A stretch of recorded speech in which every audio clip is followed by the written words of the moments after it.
Guys Mohun Bagan North East United മത്സരം 4-2 മോഹൻ ബഗാൻ വിജയിച്ചു. സത്യം പറഞ്ഞാൽ ഒരുപാട് ഹാപ്പനിങ്സ് നടന്നൊരു മത്സരമായതുകൊണ്ടും മറ്റു ചില കാര്യങ്ങൾ സംസാരിക്കേണ്ടതുള്ളതുകൊണ്ടാണ് ഞാൻ വീഡിയോ ചെയ്യുന്നത്.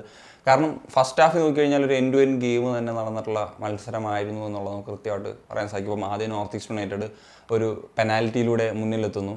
അതിനുശേഷം 45 മിനിറ്റുകൾക്ക് ശേഷം, അതായത് ആദ്യ പകുതിയുടെ അഡീഷണൽ ടൈമിലാണ് 2 ഗോളുകൾ മോഹൻ ബഗാൻ മടക്കുന്നത്. പിന്നീട് 2-2 എന്ന നിലയിലേക്കായി. പിന്നീട് ആണ് 2 ഗോളുകൾ അടിച്ച് 4-2 എന്ന നിലയിലേക്കായി അവർ ഹോം ഗ്രൗണ്ടിൽ മോഹൻ ബഗാൻ ഒരു വിജയം സ്വന്തമാക്കി. പോയിന്റ് ടേബിളിൽ 2ാം സ്ഥാനത്തേക്ക് വരെ എത്താൻ സാധിച്ചു.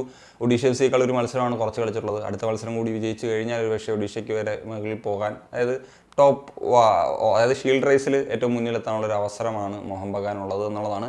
ഈ ഒരു മത്സരത്തിലേക്ക് വരുന്നൊരു സമയത്ത് ഫസ്റ്റ് ഹാഫിനെ പറ്റി പറഞ്ഞു കഴിഞ്ഞാൽ ഒരു എൻഡ് ടു എൻഡ് ഗെയിം, അതായത് 2 ടീമുകൾ ഒരേപോലെ അറ്റാക്കിങ് നടത്തിയിട്ടുള്ളൊരു മത്സരമാണ് എന്നുള്ളതാണ്. എസ്പെഷ്യലി നോർത്ത് ഈസ്റ്റിൻ്റെ ഒരു കാര്യം പറയുന്ന സമയത്ത് ജിതിൻ എം എസിൻ്റെ പ്രകടനം വളരെ ഇമ്പ്രസീവായിരുന്നു.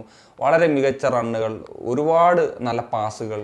ഇപ്പോൾ ആ ഒരു പെനാൽറ്റി സിറ്റുവേഷൻ തന്നെ നോക്കിക്കഴിഞ്ഞാൽ ജിതിൻ എം എസിൻ്റെ റണ്ണും അദ്ദേഹം കൊടുത്തിട്ടുള്ളൊരു ബോളാണ് പിന്നീട് ഒരു ഹാൻഡ് ബോളായി മാറിയിട്ട് അവർ മുന്നിലെത്തിക്കാൻ സഹായമായതെന്നുള്ളതാണ്. അതുമാത്രമല്ല, അദ്ദേഹം റൈറ്റിലൂടെ റൺ നടത്തിയിട്ട് അദ്ദേഹം എങ്ങോട്ടെന്ന് പോലും നോക്കാത്ത തരത്തിലൊരു ബോൾ പാസ് ചെയ്യുന്നുണ്ട്. അതൊക്കെയാണ് വിഷൻ എന്ന് പറയുന്നത്. കൃത്യമായിട്ട് ഒരു ലോങ് ബോൾ കൊടുത്ത് തൻ്റെ സഹതാരത്തിന് ബോൾ കിട്ടുന്നു. അതൊരു ഡേഞ്ചർ മൂവിലേക്കൊക്കെ പോകുന്നൊരു സാഹചര്യം ഉണ്ടായിരുന്നു.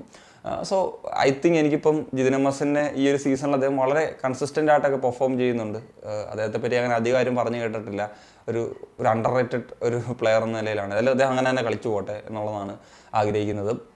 ഇനി ആണ് മോഹൻ ബഗാൻ്റെ ഒരു കാര്യം പറയുന്ന സമയത്ത് ഏതായാലും സഹൽ ഗോൾ സ്കോർ ചെയ്തു ഈ ഒരു മത്സരത്തിൽ.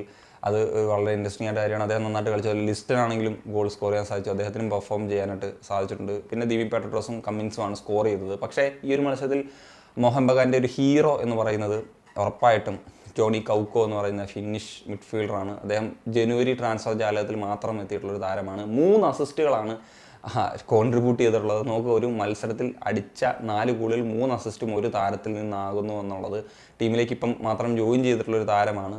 ഇതാണ് ഒരു ചേഞ്ച് ഒരു ടീമിന് സംഭവിക്കുന്നതെന്ന് പറയുന്നത്. ഇപ്പം ജൂറിച്ച് എന്ന് പറയുന്നൊരു താരം 2 ഗോളുകൾ നോർത്ത് ഈസ്റ്റിന് വേണ്ടി ഈ ഒരു മത്സരത്തിൽ സ്കോർ ചെയ്തു. അദ്ദേഹം കഴിഞ്ഞ മത്സരത്തിലും 2 ഗോളുകൾ സ്കോർ ചെയ്തിരുന്നു. അദ്ദേഹം ജനുവരിയിൽ എത്തിയിട്ടുള്ളൊരു താരമാണ്. അതാണ് പെട്ടെന്ന് ടീമുമായിട്ട് അഡാപ്റ്റ് ആകുന്ന താരങ്ങൾ എന്ന് പറയുന്നത്.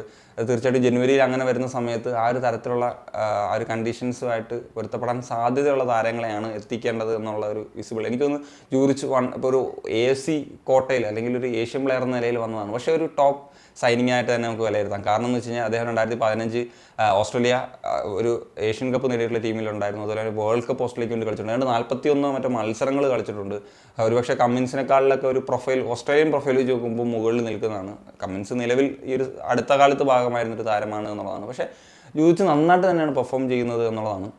അതുപോലെ തന്നെയാണെങ്കിലും കൗക്കോ ബോമസിന് പകരമാണ് എത്തിയത്. അദ്ദേഹം വന്നപ്പോൾ തന്നെ ആ ഒരു ഇമ്പാക്റ്റ് ബാക്ക് ടു ബാക്ക് മാച്ചസിലുണ്ടാക്കി. എനിക്കൊന്ന് കഴിഞ്ഞൊരു മാച്ചിലും അദ്ദേഹം ഒരു അസിസ്റ്റ് കോൺട്രിബ്യൂട്ട് ചെയ്തത് എന്നുള്ളതാണ് ഓർമ്മ. സോ അതായത് ജനുവരിയിൽ ഉണ്ടാക്കിയിട്ടുള്ള പ്ലേയേഴ്സ് ഉണ്ടാക്കിയിട്ടുള്ളൊരു ഇമ്പാക്റ്റ് നോർത്ത് ഈസ്റ്റ് യുണൈറ്റഡിലും എങ്ങനെ വന്നു. കാരണം ജിപ്സൺ മെലോ എന്ന് പറഞ്ഞിട്ടുള്ളൊരു താരത്തിന് പകരം മറ്റുമാണ് വരുന്നത്. ആ താരം അത്ര ഇമ്പ്രസീവ് അല്ലായിരുന്നു. പകരം വന്ന് ഒരു ജൂറിച്ച് പെട്ടെന്ന് തന്നെ ടീമുമായിട്ട് സെറ്റായി. അതുപോലെ തന്നെ ജോണി കൗക്കോയുടെ കാര്യം എടുത്താലും എനിവേ നോർത്ത് ഈസ്റ്റ് യുണൈറ്റഡ് ഈ ഒരു മത്സരം തോറ്റതുകൊണ്ട് അവർ 7ാം സ്ഥാനത്ത് തന്നെ നിൽക്കുന്നു. അവർക്ക് എനിക്കൊന്ന് 16 പോയിന്റോ മറ്റുമാണ്. So that's it guys. ഇതാണ് പറയാനുള്ളത്. ഫസ്റ്റ് ഹാഫ് വളരെ ഒരു എൻഡ് ടു എൻഡ് ഗെയിമായിട്ട് കളിച്ചു. പക്ഷേ സെക്കൻഡ് ഹാഫിലേക്ക് വരുന്നപ്പോൾ ആ 4 ഗോൾ അടിച്ചതിന് ശേഷം പിന്നീട് ആ ഒരു ഗെയിമിൻ്റെ തീ ഒന്ന് കെട്ടടങ്ങിയ പോലെയൊക്കെ തോന്നി.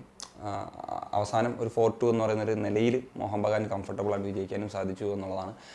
So that's it guys. അപ്പം ഒപ്പീനിയൻസ് ഉറപ്പായിട്ടും കമ്പോസ്റ്റ് ചെയ്യാൻ സനിയഫ്.